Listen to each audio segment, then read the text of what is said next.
Storytelling. How are you doing today? How are you doing today?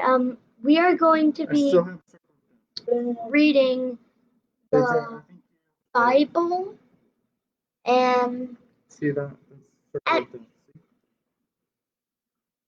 before we now the time started. Before we start reading, can you tell us, does it just start immediately, or do we have a little bit of a silence, or is it just But welcome to Neverending Storytelling, and I would actually like to say we are well, it's not us that are doing this, but we have a friend, Alora, who has her own live streams, and I kind of would like you guys to participate in. We have a challenge who can get the most points. So I think that we're going to get it. Okay. Yeah. So introduce what we're going to talk about. We're still thinking of what I should do. And we're also going to do Neverending Story. We're going to read more of the Neverending Story.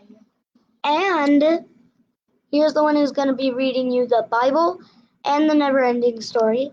And then we're going to have Kim, who's doing the synopsis, Daniel, who's doing the joke, and me, who's doing the intro. So. Yay! I love it. Hi, I'm David, and I'm going to tell you a story. So, just a second, I have a couple of I want to let you know that I spent a little bit of time this afternoon posting all of the videos. So everything that we have so far has been posted to YouTube. We have the two playlists, one of which is the Narnia series, and the other one is the Neverending Story. So this is the 12th video in the Neverending Story, not to be confused with it's actually chapter 16, which is how it's titled on Facebook. So I'm sorry that I did a poor job, and I do know that the last episode was T Neverending Story, not the Neverending Story, so sorry about that. Without further ado, let me post the so we didn't actually get to meet yesterday because we had some extraneous circumstances. And no, Daniel, we had some extraneous circumstances. I don't know what Daniel just said, but needless to say, we weren't able to meet. And so we are one chapter behind in our Bible reading. So I will be reading chapters 8 and 9 today. And so this is in the English Standard Version. I just posted the link if you want to follow along on your smartphone or on your computer. So here we go from Genesis chapter 8. But God remembered Noah and all the beasts. Remember, they just spent 150 days after the 40 days in the water on the boat, or in the boat on the water. But God remembered Noah and all the beasts and all the livestock that were with him in the ark. And God made a wind blow over the earth, and the waters subsided. The fountains of the deep and the windows of the heavens were closed. The rain from the heavens was restrained, and the waters receded from the earth continually. At the end of 150 days, the waters had abated, and in the 7th month, on the 17th day of the month, the ark came to rest on the mountains of Ararat, and the waters continued to abate until the 10th month. In the 10th month, on the 1st day of the month, the tops of the mountains were seen. So it took 10 months for the mountains to be seen. That's how deep the water was during the flood. At the end of 40 days, Noah opened the window of the ark that he had made and sent forth a raven. It went to and fro until the waters were dried up from the earth. Then he sent forth a dove from him to see if the waters had subsided from the face of the ground. But the dove found no place to set her foot, and she returned to him to the ark for the waters were still on the face of the whole earth. So he put out his hand and took her and brought her into the ark with him. He waited another 7 days, and again he sent forth the dove out of the ark. And the dove came back to him in the evening, and behold, in her mouth was a freshly plucked olive leaf. So Noah knew that the waters had subsided from the earth. Then he waited another 7 days and sent forth the dove, and she did not return to him any more. In the 601st year, in the first month, the first day of the month, the waters were dried from off the earth. And Noah removed the covering of the ark and looked, and behold, the face of the ground was dry. In the second month, on the 27th day of the month, the earth had dried out.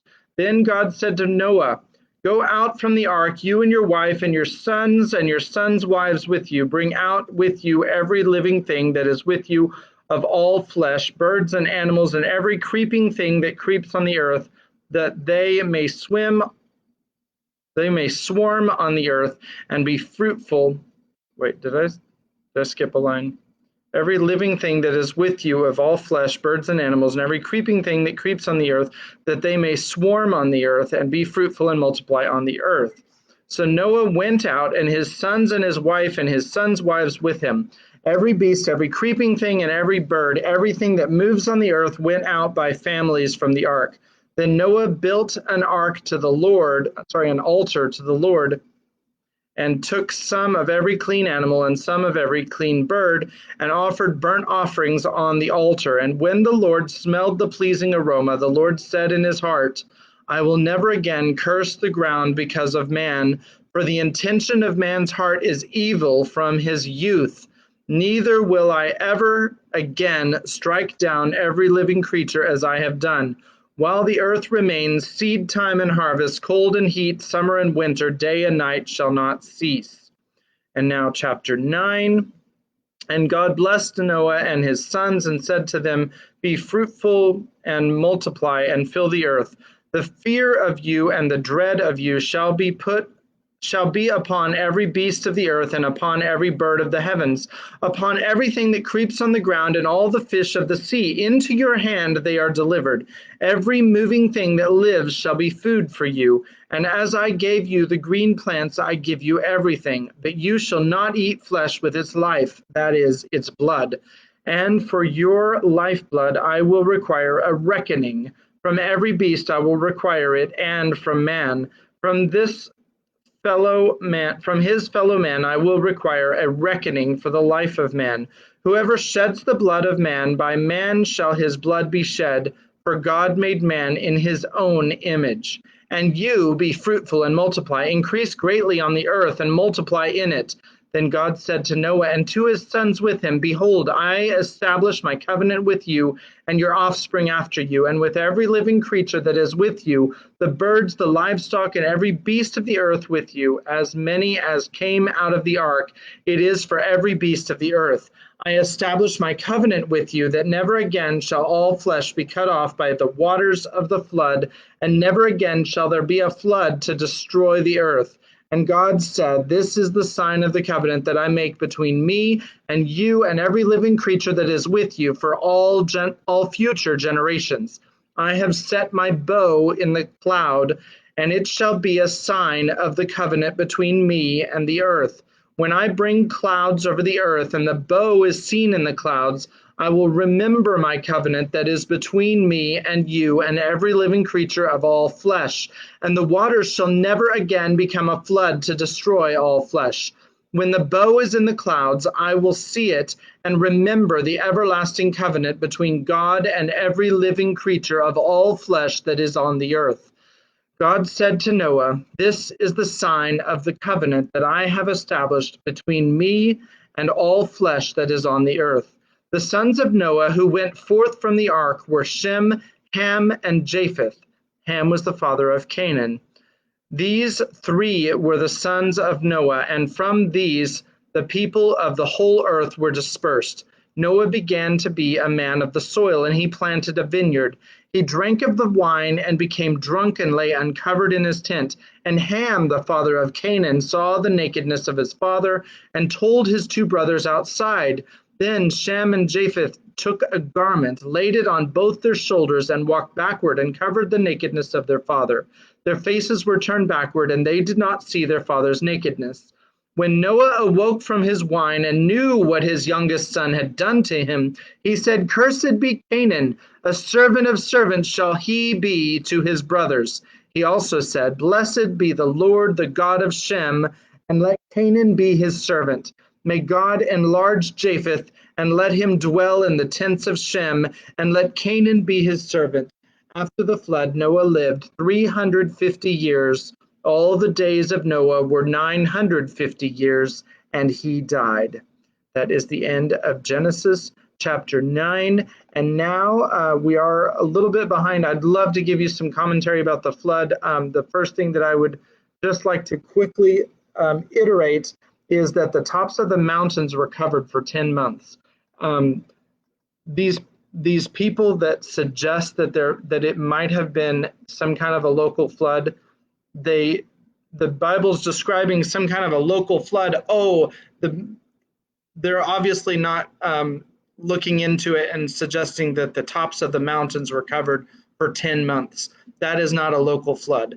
There's no way that the mountains could have been covered for 10 months in a local flood.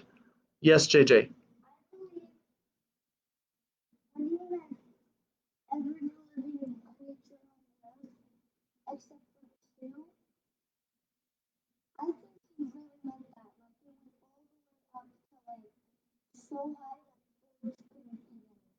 Right. I think that birds couldn't even survive because they can fly, and they can fly for a long time, but they can't fly forever. Eventually, they get tired out, and I mean, even ducks, they can swim, but they can't swim forever. I mean, they need some solid ground. They need the yeah. I think most of the fish probably survived. And I also think that the water of the oceans were a lot fresher then. But what I was pointing out about the mountains, though, is that some people try to correlate the Bible story as being some kind of a local flood, but you can't believe the Bible and believe in a local flood, because the Bible, if the tops of the mountains were covered for 10 months, there's no way that was a local flood. Anyway, with that said, I am going to pass it off to, no, I'm going to pass it off to Daniel, who's going to say his joke of the day. Go ahead, Daniel. Hello. So the joke of the day is, the beginning of the joke of the day is, where do sheep go to get haircuts? You will see later in less than 5 minutes. Kimberly, you ready for the synopsis? So the joke is, where do sheep go to get haircuts? I don't know what the answer is. JJ thinks it's the dentist. I don't know what that means. Okay, so here's Kimberly with the synopsis. Kimberly, why don't you stand? We've got our new, I just want to show this off real fast. We got a new picture that has Neverending Story this is from the movie, not the book. And actually, all of the creatures that we see in here have already been highlighted in that picture. So there we are. All right, so here's Kimberly with the synopsis. So what happened in the last chapter was Bastion, he found out that the lion, whenever it's nighttime, he has to sit on a rock and he turns to stone. And the night forest sprouts up from the desert. And then in the morning, it turns into the desert again. So he basically told the lion why he fell asleep, because he had no idea. And he got a pretty cool sword. And and also he left the lion after a few days, right? Yeah, but where did they go? Do Do you remember anything about that? No. Let's see. Oops, that's the wrong window. Let's see.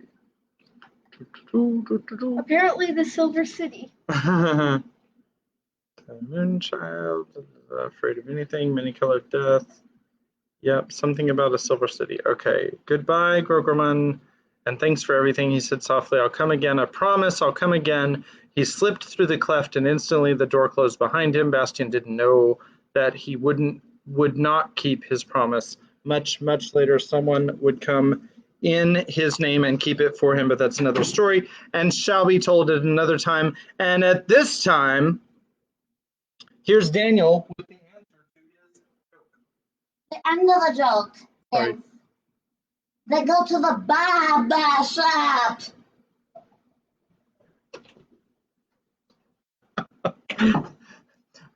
I seriously need a laugh sound because like okay, so that was pretty funny, but we don't have a live audience here, so you'll have to take our word for it. We're all laughing.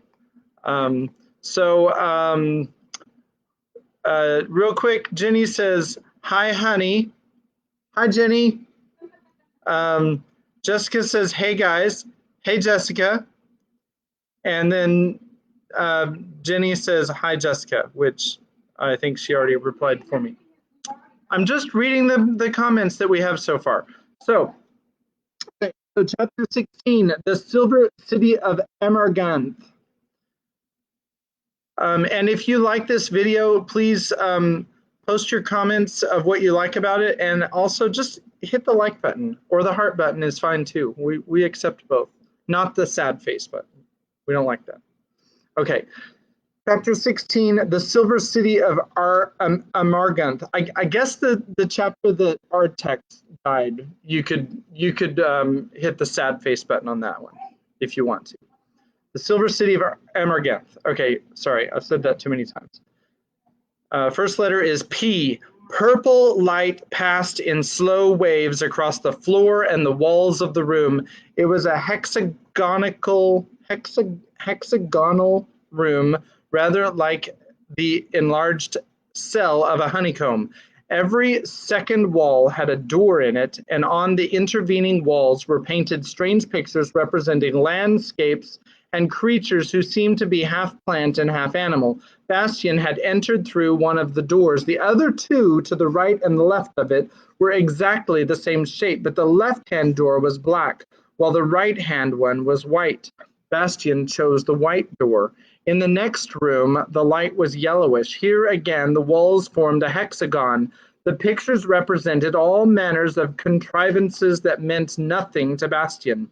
Were they tools or weapons? The two doors leading onward to the right and left were the same color, yellow, but the left-hand one was tall and narrow, while the one on the right was low and wide. Bastian chose the left-hand one. The next room was hexagonal like the others, but the light was bluish.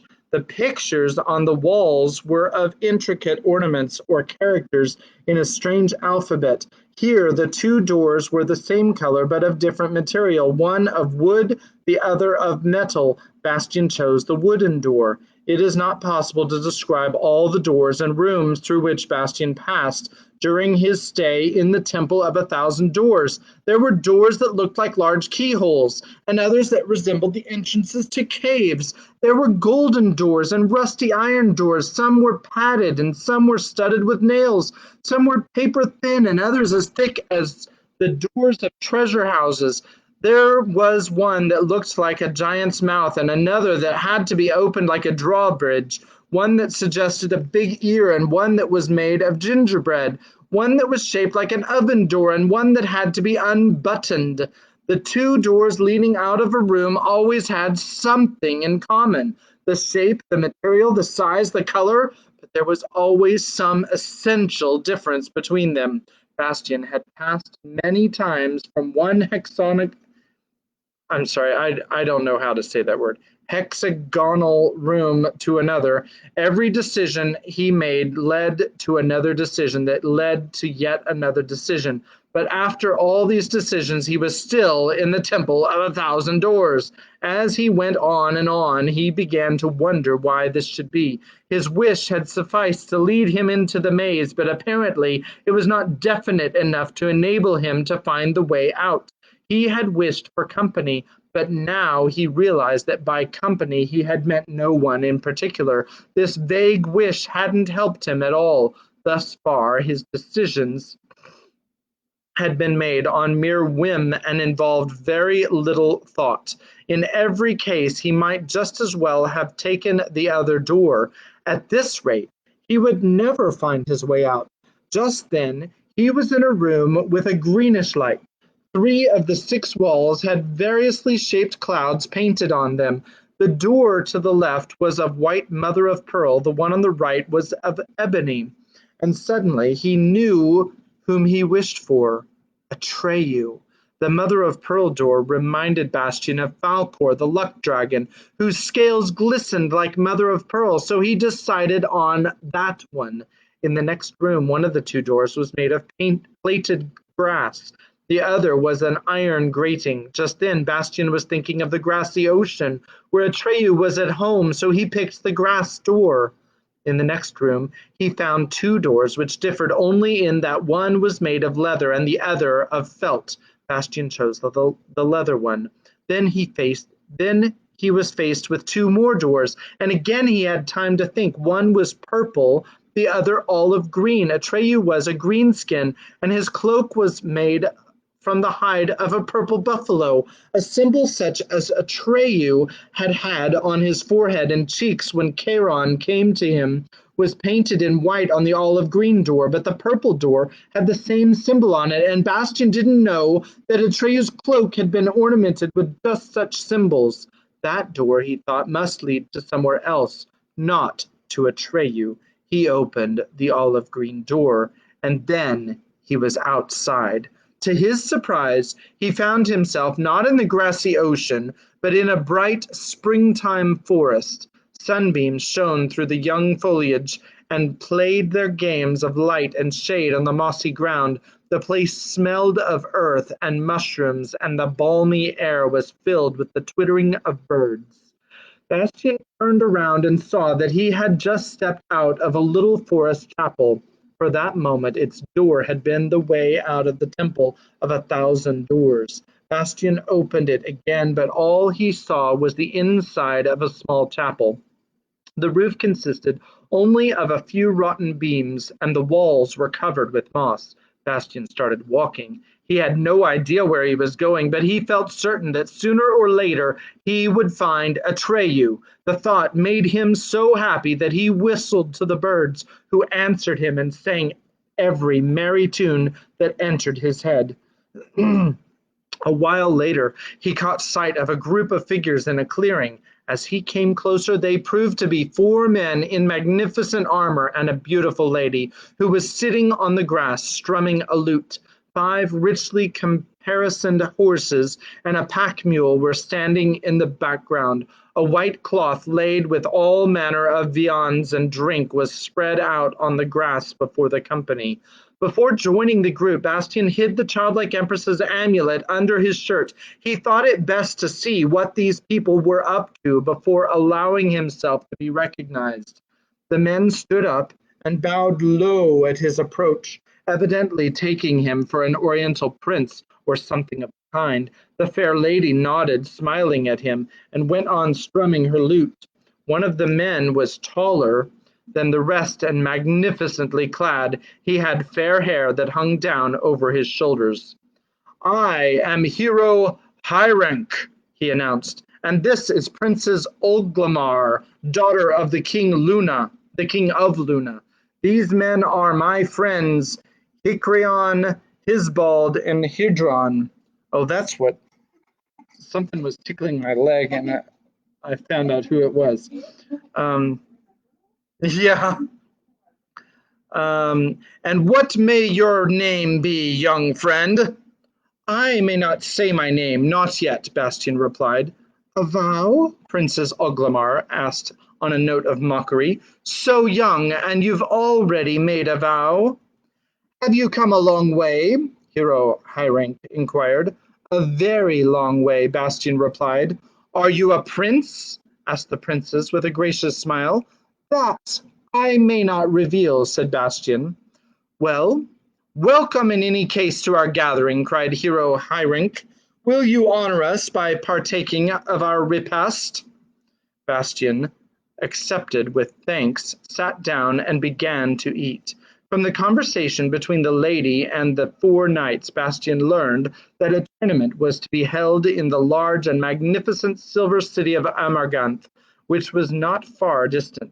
From far and near, the boldest heroes, the most skillful hunters, the bravest warriors, and all manner of adventurers as well had come to take part. Only the three bravest and best, who defeated all the others, were to have the honor of joining in a long and perilous expedition, the aim of which was to find a certain person, the so-called Savior, who was known to be somewhere in one of the numerous regions of Fantastica. Thus far, no one knew his name.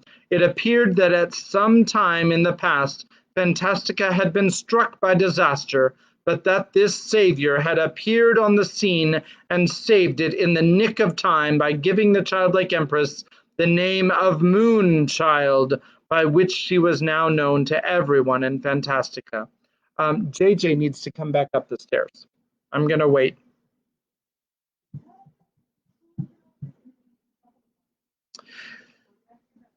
Since then, he had been wandering about the country unknown, and the purpose of the expedition was to find him and keep him safe by serving him as a kind of bodyguard. Only the bravest and ablest men would be chosen for the mission, since it seemed more than likely that formidable adventurers awaited them. The tournament at which the three were to be chosen had been organized by Quirkabad, the Silver Sage. The city of Amarganth was always ruled by its oldest man or woman, and Quirkabad was 107 years old.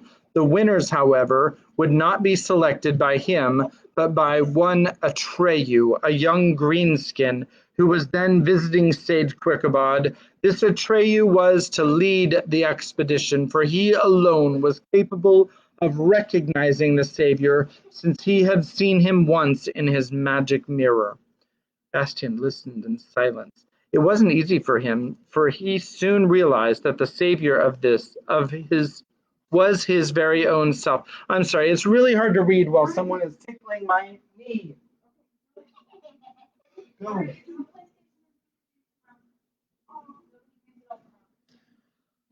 I lost my place. Bastian lived his very own self. And when Atreyu's name came up, his heart laughed within him, and he found it very hard not to give himself away, but he was determined to keep his identity a secret for the present. Hero Henrik, as it turned out, was not so much concerned with the expedition as with the heart of Princess Oglamar. Bastian had seen at a glance that he was head over heels in love with the young lady. For no apparent reason, he kept sighing and casting mournful glances at her, and she would pretend not to notice. As Bastian learned later on, she had vowed to marry no one but the greatest of all heroes, who proved himself able to defeat all others. She wouldn't be satisfied with less, but how could hero Henrik prove that he was the greatest? After all, he couldn't just go out and kill someone who had done him no harm, and as for wars, there hadn't been any for ages. He would gladly have fought monsters or demons. He would gladly have brought her a fresh dragon's tail for breakfast every morning, but far and wide there were no monsters, no demons, no dragons to be found. So naturally, when the messenger from Quirkabad, the Silver Sage, had invited him to the tournament, he had accepted forthwith. But Princess Oglamar had insisted on coming along, for she wanted to see his performance with her own eyes. Everybody knows, she said with a smile, that heroes are not to be believed. They all tend to exaggerate their achievements. Exaggeration or not, said hero Henrik, I can assure you that I'm a better man than this legendary savior. How can you know that? Bastian asked. Well, said hero Henrik, if the fellow was half as strong and brave as I am, he wouldn't need a bodyguard to take care of him. He sounds kind of pathetic to me. How can you say such a thing? Cried Oglamar with indignation. Didn't he save Fantastica from destruction? What of it? said Hero Henrik with a sneer. That didn't take much of a hero. Bastian decided to teach him a little lesson at the first opportunity. The three other knights had merely fallen in with the couple en route. Hicorion, who had a bristling black mustache, claimed to be the most powerful swordsman in all Fantastica. Hisbald, who had red hair and seemed frail in comparison with the others, claimed that no one was quicker and more nimble with a sword than he, and Hydorn was convinced that he had no equal for endurance in combat. His exterior seemed to support his contention, for he was tall and lean, all bone and sinew. After the meal they prepared to resume their journey. The crockery and provisions were packed into the saddlebags. Princess Oglamar mounted her white palfrey and trotted off without so much as a backward look at the others. Hero Henrik leapt on his coal-black stallion and galloped after her. The three other knights offered Bastian a ride on their pack mule, which he accepted, whereupon they started through the forest on their splendidly caparisoned steeds, while Bastian brought up the rear.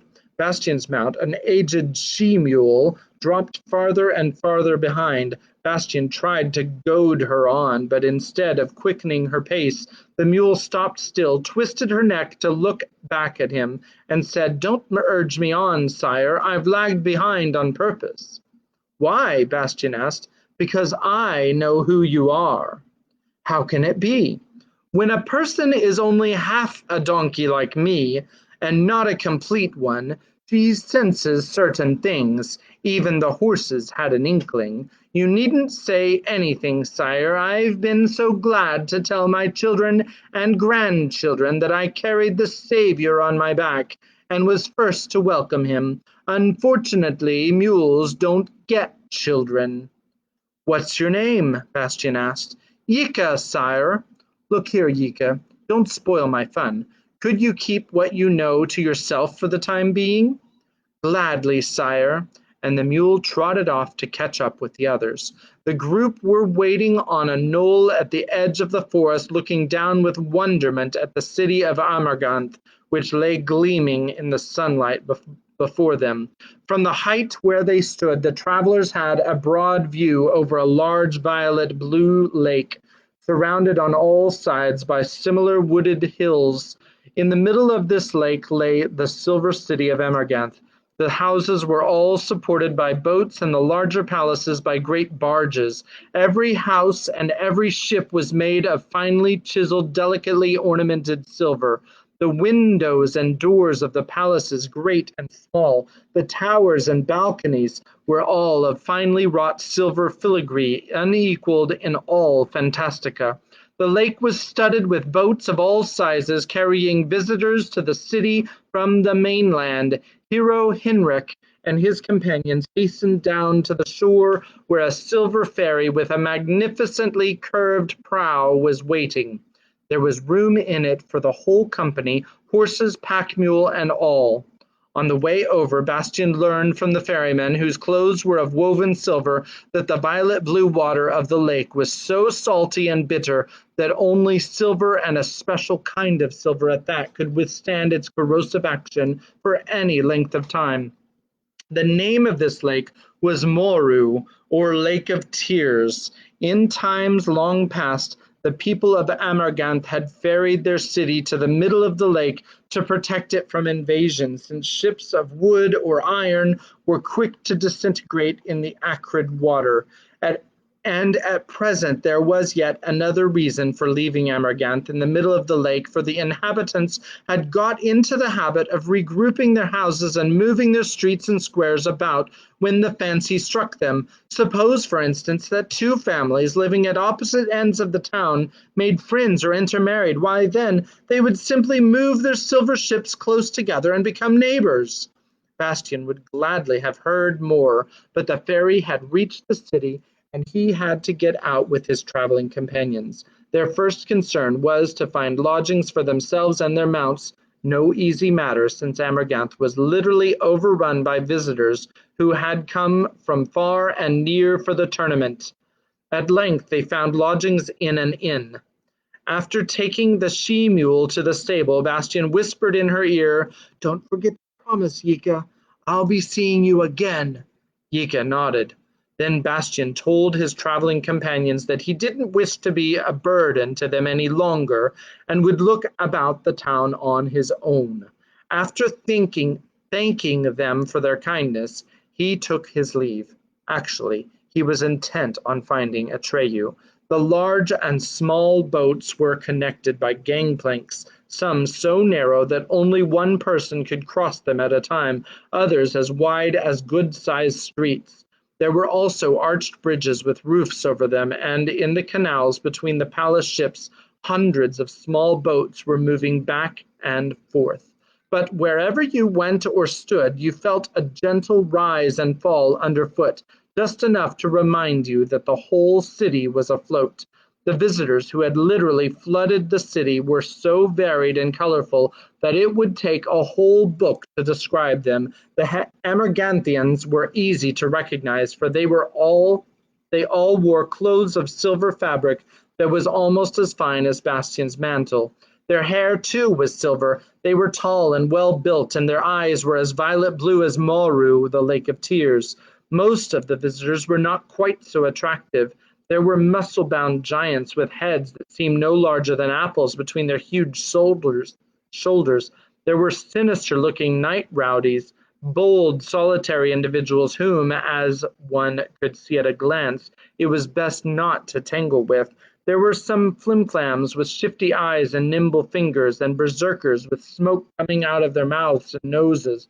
There were topsy-turvies who spun like living tops, and wood goblins who trotted about on gnarled, crooked legs, carrying stout clubs over their shoulders. Once Bastian even saw a rock-chewer with teeth like steel chisels jutting out of his mouth. The silver gangplank bent under his weight as he came stomping along, but before Bastian could ask him if by any chance he was Pjornkrzark, he had vanished in the crowd. At length Bastian reached the center of the city, where the tournament was already in full swing. In a circular open space that looked like a giant arena, hundreds of contestants were measuring their strength, showing their mettle. Around the edges of a crowd of onlookers egged the participants on, and the windows and balconies of the surrounding palace ships were packed with enthusiasts. Some had even managed to climb up on the filigree ornamented roofs. At first Bastian paid little attention to the tournament. He was looking for Atreyu, feeling sure that he must be somewhere in the crowd. Then he noticed that the onlookers kept turning expectantly toward one of the palaces, especially when a contestant had performed some particularly impressive feat. But before he could get a good look at the palace, Bastian had to thrust his way across one of the bridges and climb a sort of lamp post. Two silver chairs had been set out on the wide balcony. In one sat an aged man whose silver beard and hair hung down to his waist. That must be Quirkabad, the Silver Sage. Beside him sat a boy of about Bastian's age. He was wearing long trousers made of soft leather, but he was bare from the waist up, and Bastian saw that his skin was olive green. The expression of his lean face was grave, almost stern. His long blue-black hair was gathered together and held back by leather thongs. Over his shoulders he wore a purple cloak. He was looking calmly and yet somehow eagerly down at the arena. Nothing seemed to escape his dark eyes. Who could it be but Atreyu? At that moment an enormous face appeared in the open balcony door behind Atreyu. It looked rather like a lion's, except that it had white mother-of-pearl scales instead of fur, and long white fangs jutted out of the mouth. The eyeballs sparkled ruby red, and when the head rose high above Atreyu, Bastian saw that it rested on a long supple neck from which hung a mane that looked like white fire. Of course it was Falkor, the luck dragon, and he seemed to be whispering something in Atreyu's ear, for Atreyu nodded. Bastian slid down the lamp-post. He had seen enough. Now he could watch the tournament. Tournament? was hardly the right word. The contests that were in progress added up to something more like a big circus. There was a wrestling match two between two giants who twined their bodies into one huge knot that kept rolling this way and that. Individuals of like or divergent species vied with one another in swordsmanship or in skill at handling the club or the lance, but none had any serious intention of killing his adversary. The rules called for fair fighting and the strictest self-control. Any contestant so misled by anger or ambition as to injure an opponent seriously would have been automatically disqualified. Many defeated combatants had left the arena when Bastian saw Hicreon the strong, Hisbald the swift, and Hydorn the enduring make their appearance. Hero Hinrich and Princess Oglamar were not with them, but then there was scarcely more than 100 contestants left. Since these were a selection from amongst the best and strongest, Hicreon, Hisbald, and Hydorn had a much harder time of it than they may have expected. It took all afternoon for Hicreon to prove himself the strongest among the strong, Hisbald the swiftest among the swift, and Hydorn the most enduring among the enduring. The onlookers applauded with a will, and all three bowed in the direction of the balcony where Silver Sage Quirkabad and Atreyu were sitting. Atreyu was getting up to say something when yet another contestant appeared, Henrik. An expectant silence fell, and Atreyu sat down. Since only 3 men were to accompany him on his expedition, there was one too many in the field. One would have to withdraw. Sires, said Henrik in a loud voice, I would not suggest that your strength can have been impaired by the little display you have just made of your abilities. Under the circumstances, however, it would be unworthy of me to challenge you singly, since I have thus far seen no adversary up to my standards. I have not participated in the contests. Consequently, I am still fresh. If any of you should feel too exhausted, he is free to stand aside. Otherwise, I am prepared to face all 3 of you at once. Any objections? No, replied all 3 in unison. A furious battle followed. Hicreon's blows had lost none of their force, but Hero Heinrich was stronger. Hisbald assailed him from all sides like streaks of lightning, but Henrik was quicker. Hydorn tried to wear him down, but Hero Henrik had greater endurance. After barely 10 minutes, all 3 were disarmed, and all 3 bent their knees to Hero Henrik. He looked proudly about him, evidently hoping for an admiring glance from his lady, who must have been somewhere in the crowd. The cheers of the onlookers swept over the arena like a hurricane and could no doubt be heard on the farthermost shore of Lake Moru. When the applause died down, Quercabad, the Silver Sage, stood up, and asked in a loud voice, Does anyone wish to oppose Hero Henrik? A hush fell on the crowd. Then a boy's voice, blah, blah, blah, was heard. Yes, I do. And all eyes turned toward Bastian. The crowd opened a path for him, and he strode into the arena. Cries of amazement and pity were heard. How handsome he is! What a shame! This must be stopped! Who are you? asked Silver Sage Quirkabad. I will reveal my name afterward, said Bastian. He saw that Atreyu had narrowed his eyes and was studying him closely, but had not yet made up his mind.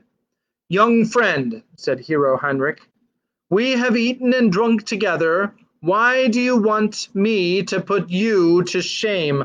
I pray you withdraw your challenge and go away. No, said Bastian, I meant what I said. Hero Heinrich hesitated a moment. Then he said, It would be wrong of me to measure myself in combat with you. Let us first see who can shoot an arrow higher." "Very well," said Bastian. A stout bow and an arrow were brought for each of them. Heinrich drew the bowstring and shot the arrow so high that the eye could not follow. At almost the same moment Bastian pulled his bowstring and shot his arrow after it. It was some time before the arrows came down and fell to the ground between the two archers. Then it became evident that Bastian's red-feathered arrow had struck Hero Henrik's blue-feathered arrow at its apogee, with such force as to split it open and wedge itself into it. Hero Henrik stared at the telescoped arrows. He had turned rather pale, but his cheeks had broken out in red spots. "That can only be an accident," he muttered. "Let's see who does better with the foils." He asked for 2 foils and 2 decks of cards. Both were brought. He shuffled both decks of cards carefully. Then he threw one deck high into the air, drew his blade with the speed of lightning, and thrust. When all the cards had fallen to the ground, it could be seen that he had struck the ace of hearts in the center of its one heart, and holding up his foil with the card spitted on it, he again looked about for his lady. Then Bastian tossed the other deck into the air, and his blade flashed. Not a single card fell to the ground. He had pierced all 52 cards of the deck exactly in the middle, and moreover, in the right order, though Hero Heinrich had shuffled them ever so carefully. Hero Heinrich looked at the cards. He said nothing, but his lips trembled. "But you won't outdo me in strength," he stammered finally. A number of weights were still lying about from the previous contests. He seized the heaviest and slowly straining every muscle, lifted it. But before he could set it down, Bastian had grabbed hold of him and lifted him along with the weight. Hero Heinrich's face took on a look of such misery that some of the onlookers could not repress a smile. "Thus far," said Bastian, "you have chosen the nature of our contests. Will you allow me to suggest something?" Hero Heinrich nodded in silence. "Nothing can daunt my courage." "In that case," said Bastian, "I propose a swimming race across the Lake of Tears." A breathless silence fell on the assemblage. Hero Heinrich turned red and pale by turns. "That's no test of courage," he expostulated. "It's madness." "I'm ready," said Bastian.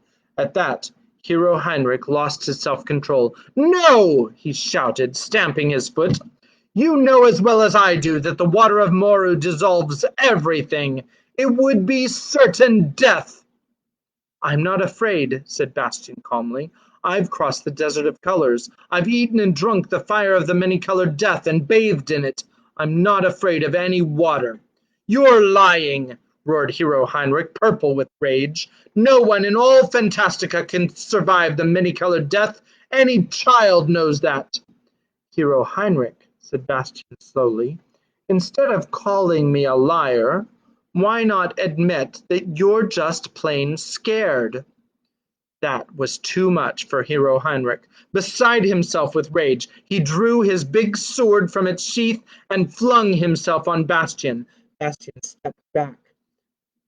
He was about to say a word of warning, but Hero Heinrich didn't leave him time. He struck out in earnest, and in that same moment the sword Secanda leapt from his rusty sheath into Bastian's hand and began to dance.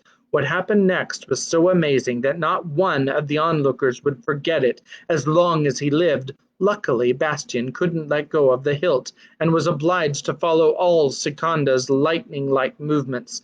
First, it sliced Hero Heinrich's lovely armor into little pieces. They flew in all directions, but his skin was not even scratched. Hero Heinrich swung his sword like a madman in a desperate effort to defend himself, but he was blinded by the Secanda's whirling light, and none of his blows struck home. At length, he was stripped to his underclothes, but still he went on fighting. And then Secunda cut his weapon into little bits so quickly that what had been a whole sword only a moment before fell tinkling to the ground like a pile of coins. Hero Heinrich stared aghast at the useless hilt, dropped it, and hung his head. Secunda left Bastian's hand, and flew back into its rusty sheath. A cry of admiration rose from 1,000 throats. The onlookers stormed the arena, seized Bastian, lifted him onto their shoulders, and carried him around in triumph. From his lofty perch, Bastian looked for Hero Heinrich. He felt sorry for the poor fellow and wanted to give him a kind word. He hadn't intended to make such a fool out of him, but Hero Heinrich was nowhere to be seen. Then silence fell. The crowd moved aside. There stood Atreyu, smiling up at Bastian.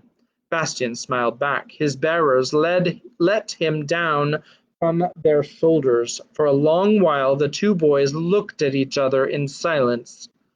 Then Atreyu spoke. If I still needed someone to accompany me on the search for the savior of Fantastica, I would content myself with just this one, for he is worth more than 100 others. But I need no companion, for there will be no expedition. A murmur of surprise and disappointment was heard. The savior of Fantastica has no need of our protection, Atreyu went on, raising his voice, for he can defend himself better than all of us together could defend him. And we have no need to look for him because he has already found us.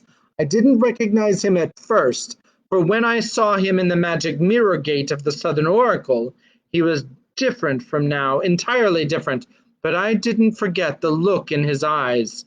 It's the same look that I see now. I couldn't be mistaken. Bastian shook his head and said with a smile, "You're not mistaken, Atreyu. It was you who brought me to the childlike Empress to give her a new name, and for that I thank you." An awed whisper passed over the crowd like a gust of wind. "You promised," Atreyu replied, "to tell me your name, which is known to no one in Fantastica except the golden-eyed Commander of Wishes. Will you tell us now?" "My name is Bastian Balthazar Bux." At that the onlookers could contain themselves no longer. Their rejoicing exploded in 1,000 cheers. Many of them started dancing. Bridges and gangplanks, the whole square for that matter, began to sway. Laughing, Atreyu held out his hand to Bastian. Bastian took it, and so, hand in hand, they went to the palace. Silver Sage Quercabod and Falcor the Luck Dragon were waiting on the palace steps. That night, the city of Amarganth staged the finest celebration in all its history. All who had legs, long or short, straight or crooked, danced, and all who had voices, sweet or sour, high or low, sang and laughed. When night fell, the Amarganthians lit thousands of colored lamps on their silver ships and palaces, and at midnight there were fireworks such as had never been seen in Fantastica. Bastian stood on the balcony with Atreyu. To the left and to the right of them stood Falcor and Silver Sage Quercabod, watching at sheaves of many-colored light, and the silver city's thousands of lamps were reflected in the dark waters of Moru, the Lake of Tears. Chapter 17 is called A Dragon for Hero Heinrich. The first letter is Q. And I think that was a really long chapter. I think we better call it quits for the evening. This one's pretty long also. I'm still scrolling. A Dragon for Hero Heinrich. Yeah, this one is, let's see, 195. Wow. This one is, I'm still scrolling.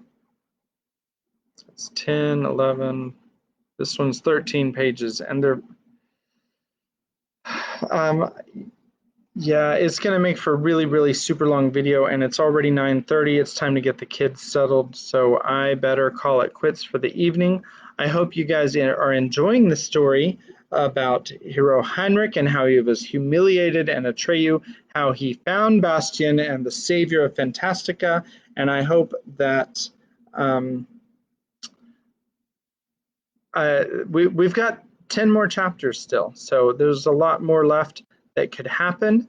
And so I hope you're enjoying the story, and God bless you. And we will see you tomorrow night where we get to tell the story of Hero Heinrich. So good night. God bless you.